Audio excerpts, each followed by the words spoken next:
Dungeons and architecture was an amazing area to work with. With the Warcraft world, you were never really in a lot of the Blizzard games, you never really got to enter the world. You were never able to go inside of the city and adventure within the tavern. And it was exciting to work with the team and actually entering the world, opening that door to that crypt and going into that temple and seeing this whole new world in there.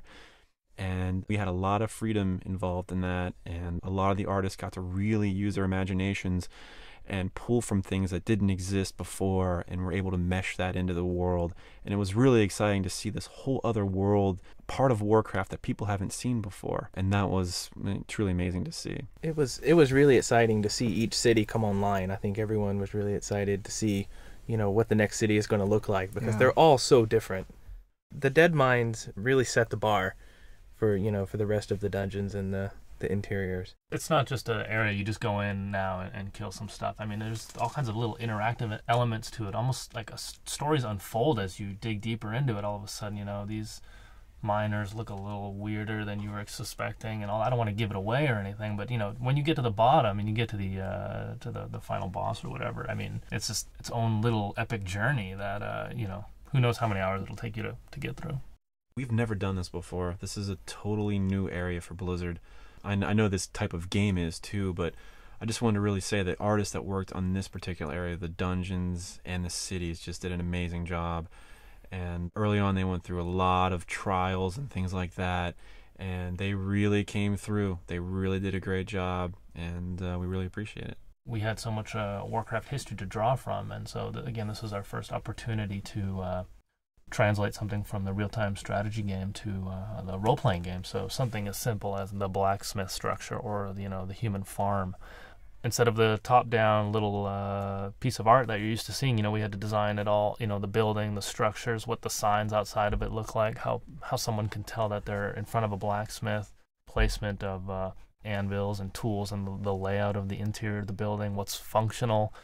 What they were able to do and the illusion they were able to create with just the flat walls and just what they were able to paint and the colors and the lighting and maximizing their assets.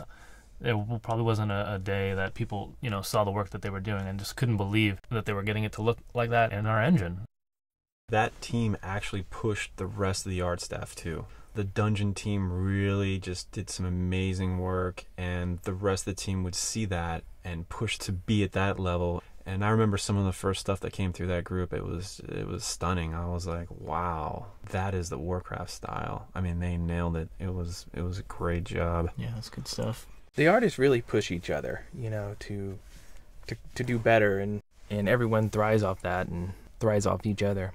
There's a lot of history there. There is a lot of depth, and the team worked very closely with Chris Metzen and other people in the company to make sure that these elements are tried and true, and they actually took those ideas and ran with them, and they've done just an amazing job. They're very, very particular about, gameplay. It was pretty exciting to see that. I'd say early on with our dungeons too, it was difficult to get that organic look. We tried a number of different programs early on, different methods of building, and ultimately we got it, but it was definitely a challenge. We spent some time trying to determine what the size of the city was going to be. Mm-hmm. I mean, we didn't know how big a city should be. I mean, are people going to get lost? What's a good size? What feels right without getting lost but doesn't feel too small? And it's still epic and exciting to venture into and stuff. Yeah. And I think in the end, they ended up putting dungeons and little instance areas where people would actually have to go to a city to fight and stuff like that. So, they have more of a function than just this is where you go to sell your items or buy your goods.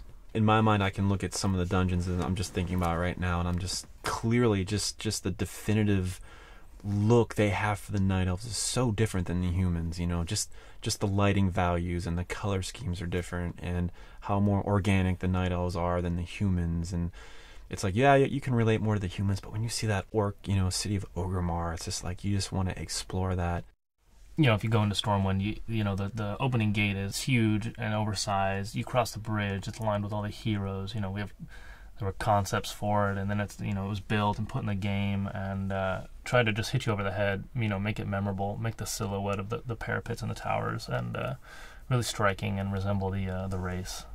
I think another big thing too is everyone has their favorite city. You know, whether it's the Undercity or Stormwind or Ironforge or Orgrimmar or Darnassus. We want all the cities to be on the same level. You know, obviously we wanted Ironforge to be super memorable, and we wanted Darnassus to be exactly that too. And it was kind of funny to see how people were like, you know, they would rank all the cities, and then, you know, this one would move up a couple rankings, you know, and it's nice to see that, you know, all the cities really just turn out fantastic. I mean, and we have Thunder Bluff too. I forgot about Thunder Bluff. Yeah. Massive sort of mesa structure, actually, which is just beautiful.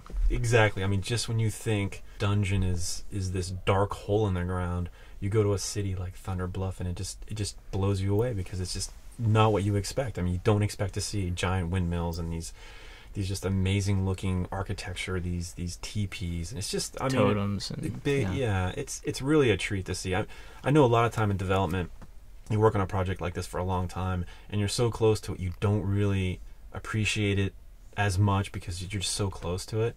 But with this project, it's like every once in a while you see something that just really inspires you, and the team really worked hard, and some of this stuff is just so memorable. I think it was kind of neat too, because each city would set the bar a little bit more. You know, Ironforge would get created, and they would say, "Wow, that's amazing. I think we should go back and revisit Darnassus now." And then we'd spend weeks on redoing Darnassus or parts of it, and then they would come back and go, "You know what, Orgrimmar could really use some touching up now." And it was constantly, I mean, even, you know, we're getting close to shipping or whatever, and we're still revisiting the cities. We're still constantly just keep outdoing each other, and so it's this great cycle in the end. It's just going to, you know, make for more fantastic environment.